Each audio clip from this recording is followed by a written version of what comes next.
in order to just sustain themselves. Every bit of commerce, every bit of food, medicine, anything that you can imagine that you would need to live has to go through a set of almost 1,500 tunnels that look like this over a boundary that is less than 10 kilometers wide. Almost 1,500 tunnels that look like this in a boundary that is only there's less than 10 kilometers wide. And this is what they rely on for travel, to go in and out of Gaza. And of course, the other side is Rafah, which is not exactly, Victoria, British Columbia. It's a dump. And everything, food, medicine, you name it, anything that is needed in order to sustain life goes illegally through these tunnels. And of course, they could be bombed any day by Israel. Money goes through it, anything that needs, because everything else, there is no other possibility for people in Gaza to get anything because Gaza is under siege. A siege that is, of course, as I'm sure you know, has been imposed by Israel, but is supported by the United States, by Canada, by the Western world. So this is the catastrophe. It's inexcusable, it's unjustifiable. And it's very different to understand something because you hear people talk about it and you understand what they went through than when you actually see it with your own eyes. These homes in the refugee camps, like I said, if you can call them homes, there's no running water, you have 10, 12 people living in a room, yet the cleanliness is striking. You'd expect a house with 10, 12 people living in a room with no running water to be disgusting. Immaculately clean. You could tell that the mothers and the kids were spend hours scrubbing every single day, making sure that it's clean. And that's the kind of thing I think that represents Palestinian civilization more than anything. And of course, the kids go to school and so forth. Now, to go back and talk about how this all began, and to contradict this notion, to contradict this idea that this conflict has been going on forever, I think a good time in history is precisely the 29th of November, 1947. That is precisely the day that I think we should start talking about this conflict. On the 29th of November, 1947 was the day that the United Nations came up with this brilliant map, or I should say this absurd map.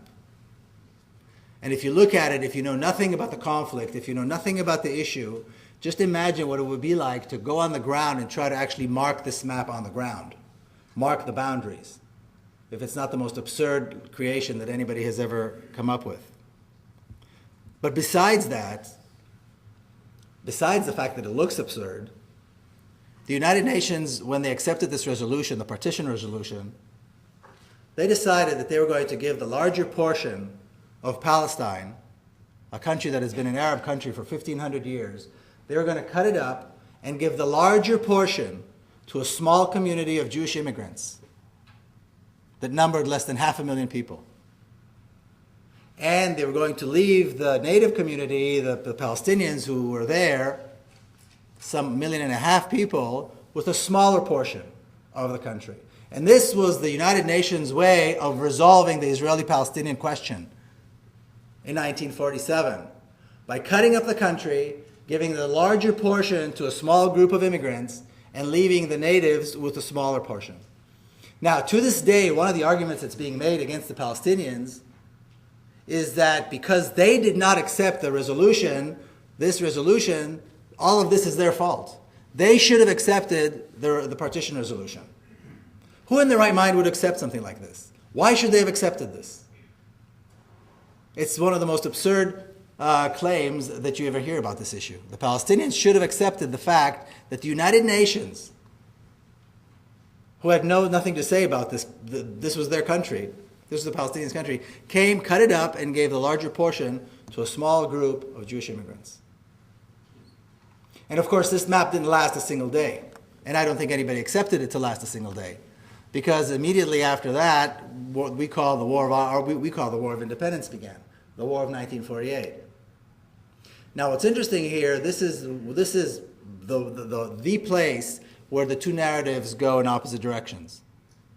Because as an Israeli, what I learned, is that as soon as the United Nations accepted this resolution, and the Palestinians refused it.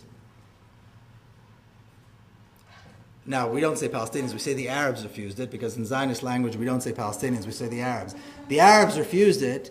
The Arabs began a massive attack against the Jewish community. A massive attack intending to throw them into the ocean, intending to destroy this fledgling Jewish state.